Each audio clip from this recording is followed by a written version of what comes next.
episode of Art is the Church of God the Creator. And I'm going to make a transition from our topic from last to a previous topic, but it's all connected to our general Dharma art and art religion. And in our last episode, I shared with you my thoughts about the musical techniques that Richard Strauss used in his opera Salome. I've talked about axial pitch symmetry and how this is an important constructive principle in the work, which is really discovered by Richard Strauss in his opera Salome and developed further in his opera Elektra in the early 20th century, between 1905 and 1908. I mentioned in passing that axial pitch symmetry has important precedence in Western music, in chromatic passing tones and omnibus progressions. Omnibus progression is a chord progression characterized by chromatic lines moving in opposite directions.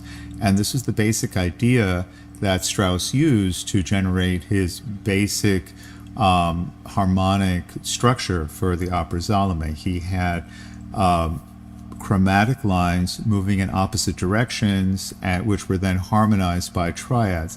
But his triadic harmonizations of moving out from a single pitch, in this case A, moving out to chromatically to E flat octave, and then finally to the double octave in A, was not a functional harmony.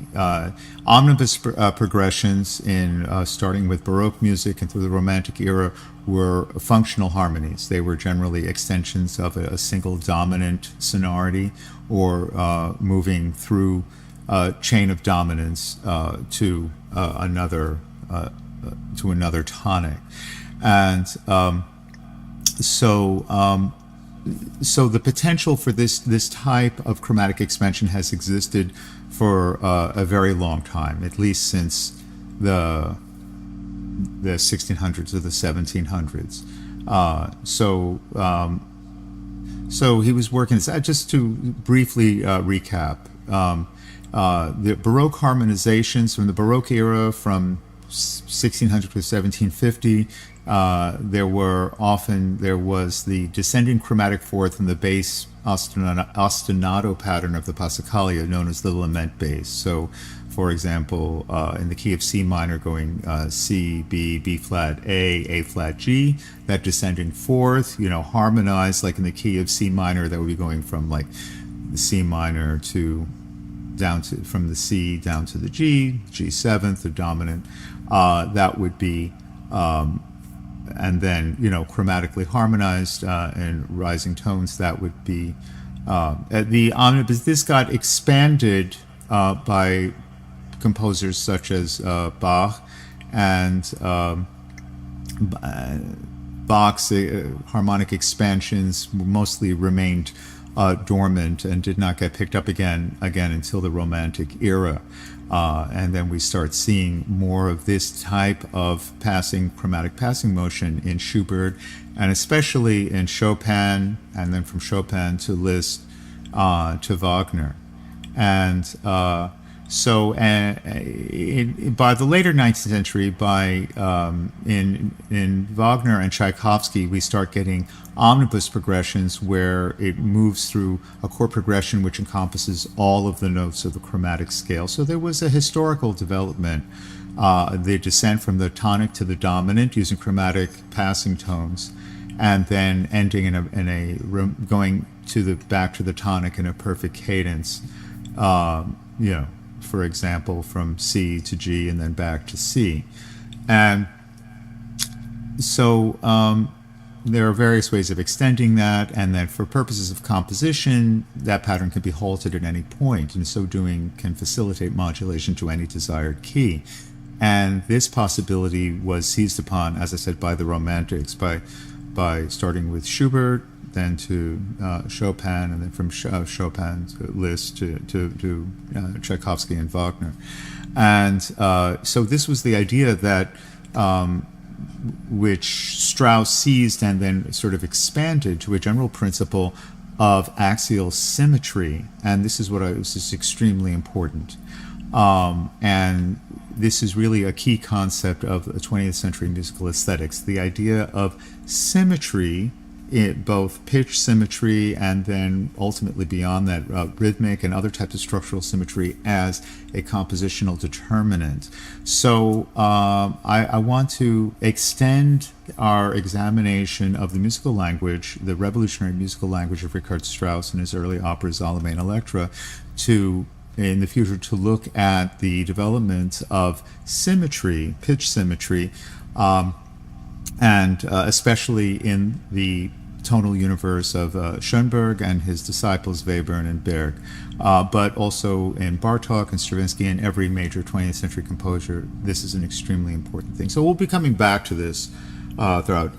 Last year, 2024 was the 150th anniversary of the birth of Arnold Schoenberg, and we need to really understand the greatness of his achievement, which was that he visualized pitch space. He realized the 12 tones per octave as an image of the Godhead. I mean, he was really based upon a profound spiritual vision of the chromatic collection and the discrete modal components, i.e., his lifelong quest was to find an underlying unifying harmonic principle which would encompass all the 12 tones of the harmonic scale, which no one had ever really done. This idea was latent throughout all of Western music history.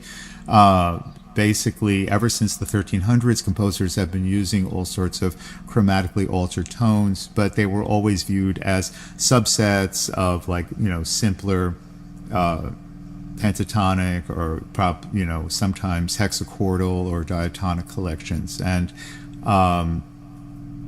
Schoenberg was sort of the great liberator who understood that it could be applied to a sonic space of 12 tones per octave.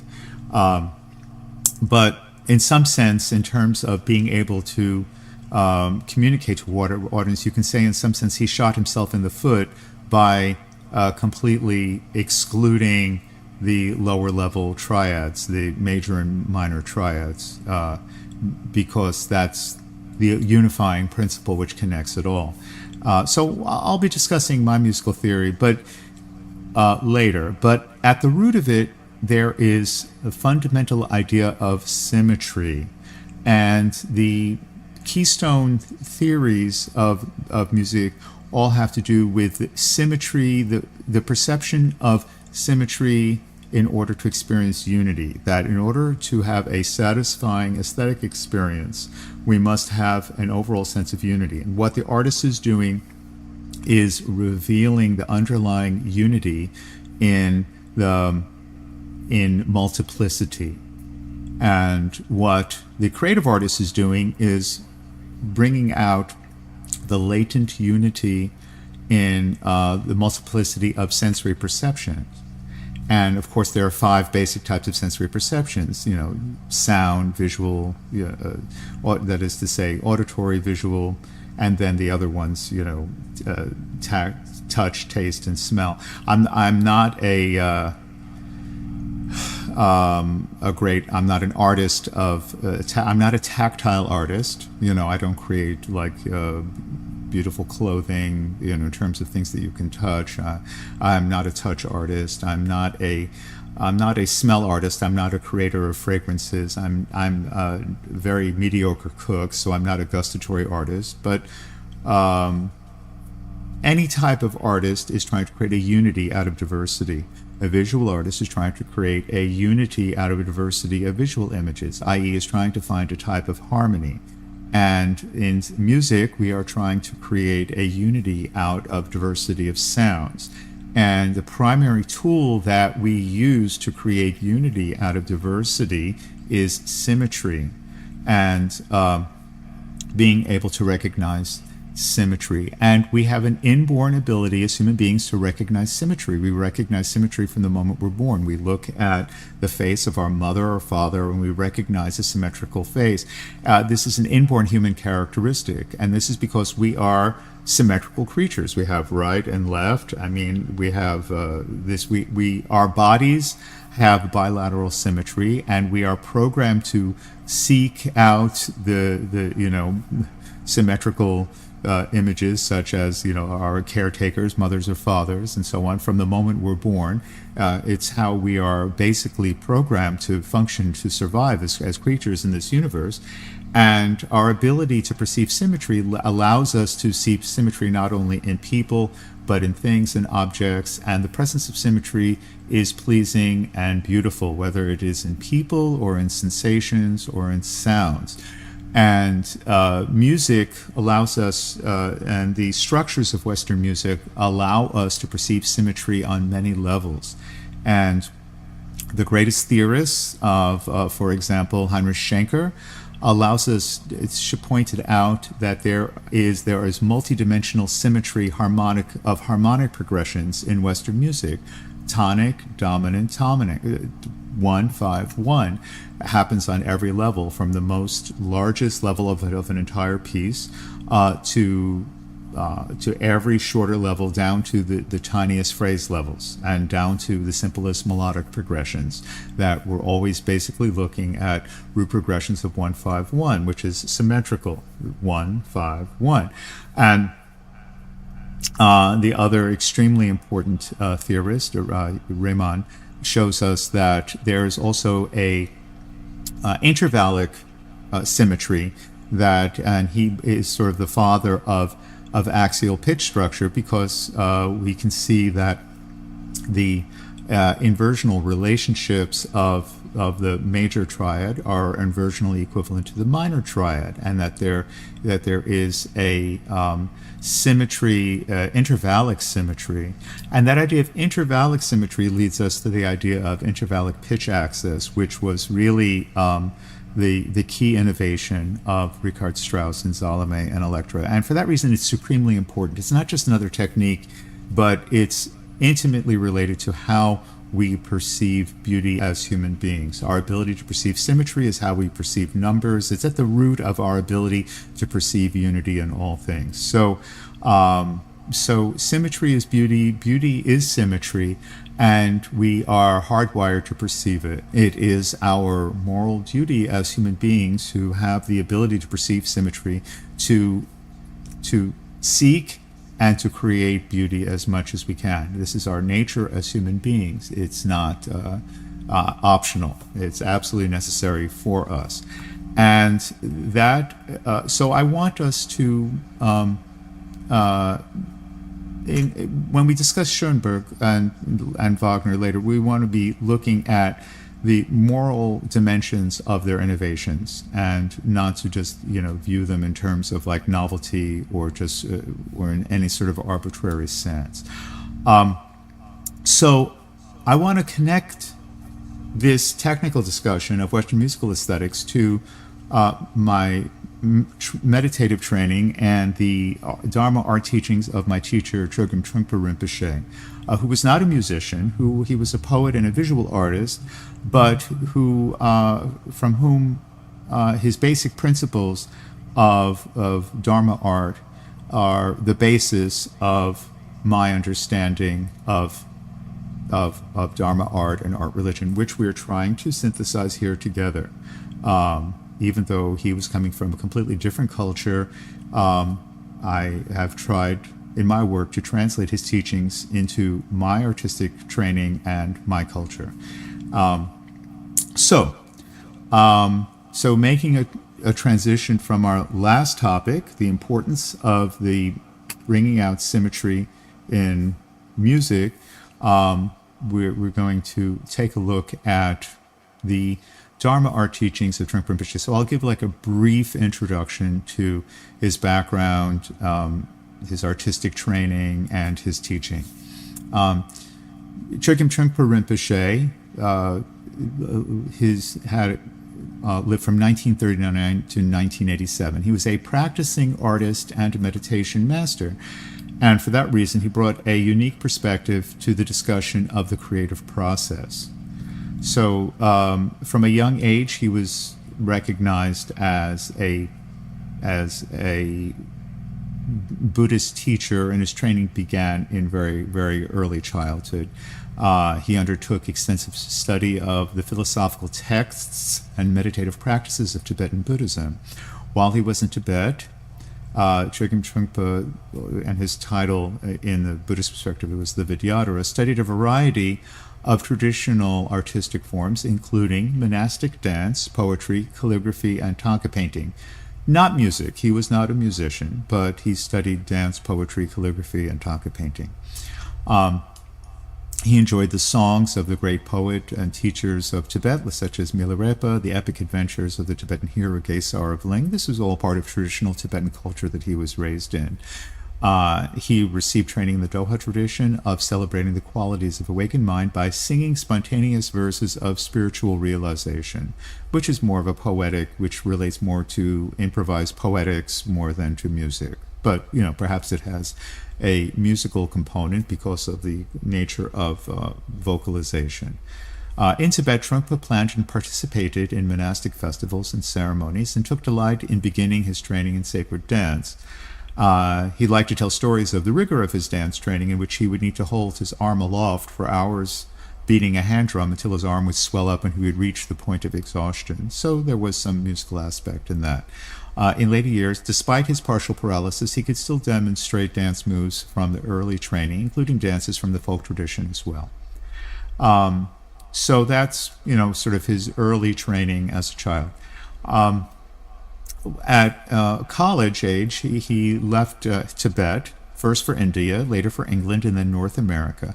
And then he entered a very different artistic world from that of his native country.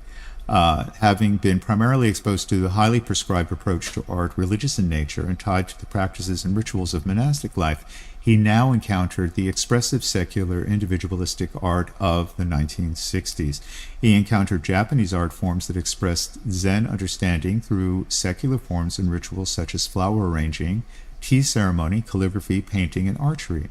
In addition, later on through his wife, Diana, who was an accomplished equestrian, Trungpa Rinpoche would be introduced to the art of dressage, which is artistic horseback riding. When Trungpa Rinpoche came to England in 1963, he thoroughly immersed himself in a study of Western arts and culture. At Oxford University, as a Spalding Fellow, Trungpa was able to pursue his wide-ranging artistic interests, including architecture, photography, painting, writing, theater, and music. And he also took an interest in Japanese arts of calligraphy and flower arranging, which he studied with Stella Ko of the Sogetsu School. While in England, Trungpa Rinpoche continued the practice of poetry he had begun in Tibet. Mudra, which was his first book of poems published in 1972, is based upon his writing from this period, as well as poems he had brought with him from Tibet. So either in this episode or the next, we'll talk a little bit about his verbal poetic practice, which was definitely spoken poetry as opposed to on the page, and his relationship to the sounds, which for him was related to the practice of mantra. So we'll talk about mantra and poetics. If we don't have time today, we'll talk about it in our next episode. In England and later in North America, Trungpa maintained his interest in artistic exploration, working with a variety of media and artistic disciplines. He made a point of meeting with local artists whenever he could, talking with them about art and collaborating on creative ventures.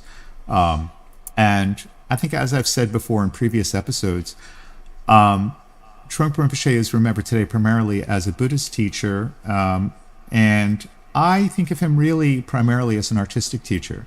I mean, I studied Buddhism with him, but for me, his greatest contribution was his teaching of Dharma art, and I'm doing the best that I can to keep these teachings alive because I don't see anyone else doing it. Okay, so moving on to North America in the early 70s. Trungpa Rinpoche came to North America in 1970 This is where he met many artists and poets, and a number of his early students were accomplished artists, such as the poet Allen Ginsberg, who I also studied with, the dancer Barbara Dilley, who I studied with, and musician Jerry Granelli, who I've also spent time with. Jerry Granelli, fantastic jazz musician, and fantastic drummer, and bass, a fantastic genius of bebop. And he made a close connection to Shunryu Suzuki Roshi, Kobushino Roshi, Maezumi Roshi, a number of other Zen teachers, and had a continuing interest in the link between Zen and Tantra and Zen art forms in Japanese style. And so he brought with him from Great Britain a great appreciation of English style and design, and admired the discipline, etiquette, ceremony, and court forms of British royalty.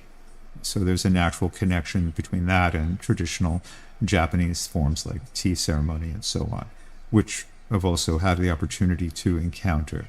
And the Vidyadhara also had an interest in filmmaking. In the early 70s, he hosted the Milarepa Film Workshop to discuss filmmaking and develop a film based upon the life of Tibet's poet saint Milarepa. With a small group of filmmakers, he traveled to Sweden to visit the Museum Ethnographia, where a series of magnificent Milarepa tankas had been stored for years but seldom seen the light of day. The museum staff graciously agreed to pull out the tankas for viewing and gave permission to the Vidyadhara and camera and crew to film and photograph the entire collection. Unfortunately, although much work was done to develop the Milarepa film, it was not completed due to technical problems with the film. However, the technology now exists to correct these problems, and the film may be completed at some future date. So, we'll see. The Vidyadhara Chogyam Trungpa Rinpoche also enjoyed movies and theater. In 1973, Vidyadhara convened a theater conference in Boulder that attracted many pivotal figures, including the great Robert Wilson and Jean-Claude Van Italy, and who also Robert Wilson is still with us, and Jean-Claude Van Italy, I had the pleasure of knowing and studying with. These are all my teachers and my inspirations. He subsequently formed an ongoing theater workshop called Mudra Theater Group. Working with Mudra Theater, M-U-D-R-A, the Vidyadhara developed a sequence of awareness exercises he called, quote, Mudra Space Awareness Practice. He also wrote and directed several plays, including titles Prajna, Kingdom of Philosophy, Child of Illusion, and Water Festival. In his approach to art, the Vidyadhara Chogyam Trungpa stressed collaboration as opposed to solo endeavors. He was well aware of the danger of ownership in art and the problem of feeding ego through art. He discouraged his students from clinging to their identity as artists and encouraged them to think bigger and more inclusively. He also encouraged artists to establish communities. 2 artistic communities were formed in the early 70s under his auspices: Babajong in Northern California and the Boulder Craft House, which formed the first artist cooperative in the Boulder area. The Vidyadhara also was involved in the development of a commercial design firm in Boulder called Center Design Studio, for which he served as the board chairman. He was an active participant in a variety of design projects under the auspices of Center Design, most notably in the design of a local jewelry store called Kensington's. As the Vidyadhara gathered students and began to establish the international network of meditation centers known as Vajradhatu, now known as Shambhala International, he paid close attention to the element of design.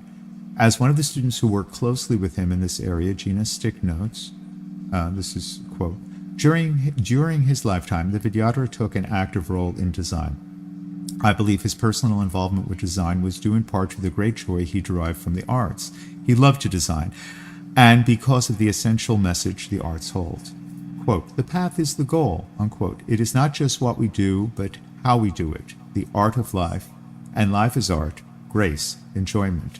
The Vidyadhara paid as much attention to his dinner venue as he did to deciding how his organization should be governed.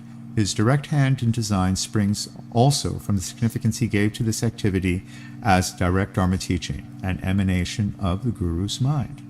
Trungpa Rinpoche paid meticulous attention, personal attention, to all aspects of the design of his centers, from corporate logos and lapel pins to architecture and furnishings.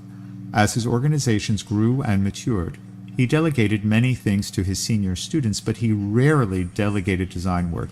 He did not view such work as merely decorative, but as having power to direct the energy and set the tone of the whole enterprise. Trungpa Rinpoche continually exhorted his students to respect the forms of their own culture and not to succumb to fascinations with things Eastern. This is very important.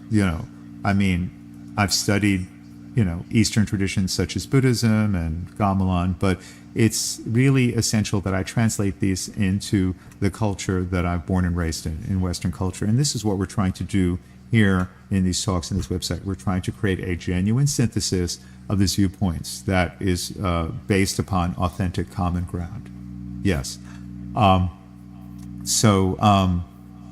Getting back to the Trungpa Rinpoche's artistic biography, in preparing for the visit of a leading Tibetan dignitary, His Holiness the Jawa Karmapa in 1974, the Karmapas are the head of the lineage, equivalent to the Pope or like the Dalai Lama, in 1974, he encouraged his rather scruffy students to observe proper Western decorum, proper posture and table manners, suits and ties, haircuts, dresses. At the same time, he gave a crash course in Tibetan manners. He wanted his students to be equally at ease in the conventions of tea drinking English style or in the style of the salty butter tea of Tibet, which is something that I love, actually. And luckily, there's a Tibetan and a Bhutanese contingent in our neighborhood, and so it's something that right down the street, I love going to have a cup of salted butter tea and spending some time with the beautiful mantras, the tankas of Tara or Padmasambhava Guru Rinpoche. All right, getting back to the artistic biography of Trungpa Rinpoche. Trungpa Rinpoche worked with the details of the environment and at the same time with the details of personal dignity and decorum. In this regard, he introduced a series of lapel pin designs, which over time became numerous and elaborate, with each club or organization having its own design. Trungpa Rinpoche did not view these pins simply as identifying symbols, but are more like seed syllables, which, though small, contain the essence of the power and magic of the teachings. He did not emphasize form for form's sake, but tried to point out to his students, many of whom who had been disillusioned what they considered to be the empty and hypocritical religious forms of their childhood, the power of form to teach and to transform. In this sense, he used art all along to convince the essence of things as they are. Having been brought up in a culture where you can take down your tent, roll up your tankas and rugs, travel to a new location, and quickly set up an elegant and sanctified space out of nothing, Trungpa Rinpoche translated the flavor of nomadic tent culture into a Western context. He designed a series of calligraphed banners and standards that were displayed in his centers internationally. In designing meditation halls for his Western students, the Vidyadhara was very much influenced by Western Zen and incorporated both Tibetan and Japanese elements. For instance, he used the round Japanese sitting cushions called zafus, but later made them in red and yellow rather than black or brown, as in Zen. Later, he developed his own unique style of meditation cushion called a gamden, which is placed on top of a traditional small Japanese mat called a zabuton. In the summer of 1974, Trungpa Rinpoche inaugurated Naropa Institute, now Naropa University, a university rooted in the Buddhist tradition of higher education with a strong focus on the arts. And this is where I attended in person. I transferred from my first college, Oberlin College and Conservatory, to Naropa, and I was in the very first graduating accredited class. I was I think perhaps the very first person to get a music degree from Naropa back in 1987. Yeah, long time ago. Anyway. At Naropa, hands-on artistic training is joined with academic study and mindfulness awareness practice in a holistic approach to creativity, scholarship, and personal growth. Summer sessions at the Naropa Institute drew artists from around the world in a festival-like atmosphere, and the Vidyadhara took the opportunity to continue his exchange with Western artists. In its annual summer programs, Naropa hosted an extraordinary gathering of faculty and students and served as a catalytic meeting point for a number of preeminent avant-garde artists and performers, including many of my own teachers, such as John Cage, Meredith Monk, Jean-Claude Vanitali, Colin Wolcott, William Burroughs, Gregory Corso, Robert Frank, Anne Waldman, Diane DePrima, some of whom are still with us. Meredith Monk, Anne Waldman, God bless, are still not only alive, but flourishing and creating more work. So this is a personal shout out of praise to Anne Waldman, the great Anne Waldman, and the great Meredith Monk. Wherever you are, God bless you, and thank you for your teaching and your inspiration to me, as well as all of the others. I've composed music dedicated to all of these people. Trungpa Rinpoche himself taught courses each summer at Naropa for many years. In the second summer session in 1975, he gave a pivotal course entitled The Iconography of Tibetan Buddhism, in which he introduced key principles which later became known as Dharma art. And this is our key subject here. And I'm relating the ideas of symmetry in the sonic field, sonic symmetry, to also to visual symmetry. Yes. The 10 talks he gave that summer are pivotal in his teachings.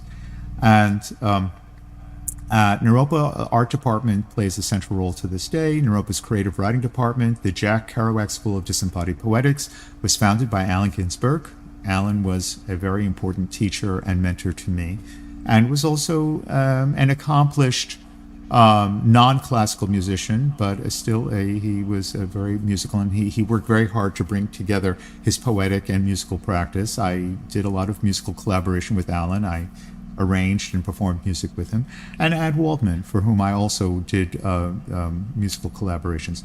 Barbara Dilley of the Merce Cunningham Group formed the Naropa Institute dance program, and God bless Barbara Dilley, and through the connection to Merce Cunningham and the music of John Cage, as well as other types of contemporary music, very intensely musical approach to choreography and dance.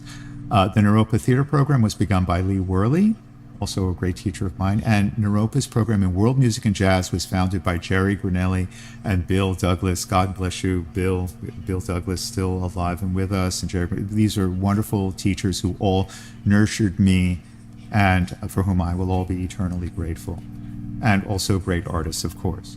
In a meeting in 1982 with the Naropa Institute Arts faculty, the Vidyadhara referred to artistic practice as ongoing and all-pervasive, involving every aspect of one's life. For instance, if you are a musician, you are always a musician, not just while you are playing your instrument. You hear music in the way your knife clinks in a restaurant, the way the car door closes, the way somebody sneezes. Refining your ability to truly hear is the ground of musical expression, and developing a more sophisticated awareness and appreciation of sound and silence is a 24-hour practice. Let me repeat that. And this is when I was in 1981-82, this is when I was first entering this world, when I was first becoming aware of Trungpa Rinpoche's teachings, and this is really like a critical turning point in my life. So let me repeat that directive. If you are a musician, you are always a musician, not just while you are playing your instrument. You hear music in the way your knife clinks in a restaurant, the way the car door closes, the way somebody sneezes. Refining your ability to truly hear is the ground of musical expression, and developing a more sophisticated awareness and appreciation of sound and silence is a 24-hour practice. So, sonic awareness is a fundamental practice. As musicians, we practice sonic perception, awareness of sonic perception. Yes. And understanding the true nature of that, which is non-dual, not separated into object and subject. The Vidyadhara Chogyam Trungpa Rinpoche hoped that one day Naropa would have a full array of fine arts, as well as applied arts and crafts, as did Nalanda University in medieval India. He envisioned Naropa in its maturity as a full-scale university and a leader in bringing together the acquisition of external knowledge with the cultivation of inner wisdom. He wanted Naropa to be a spiritual center as well as an artistic and scholarly center, and to host leading contemplatives from the array of world, spiritual, and psychological traditions. This vision would provide the seed to what later became known as contemplative education. While visiting Naropa, the Nyingma master Dingo Khyentse Rinpoche expressed a similar perspective in a calligraphy he presented. Whatever the field of knowledge, all are steps on the path of omniscience. This theme is apparent in Naropa's motto, chosen by the Vidyadhara, Prajnagarbha, or womb of wisdom. The image of giving birth to wisdom emphasizes, once again, the joining of creativity and awakening that is central to Dharma art teachings. I think I'm going to draw the line here. This is our introduction to the basic teachings of Dharma art from Trungpa Rinpoche and his views on music and sonic perception. I think I'll continue with his artistic biography and his approach to poetics in the next episode here. So thank you. This will be an ongoing series of explorations of what it means to bring together Eastern and Western concepts of Dharma art and art religion on Art is the Church of God, the Creator. Be well. See you next time.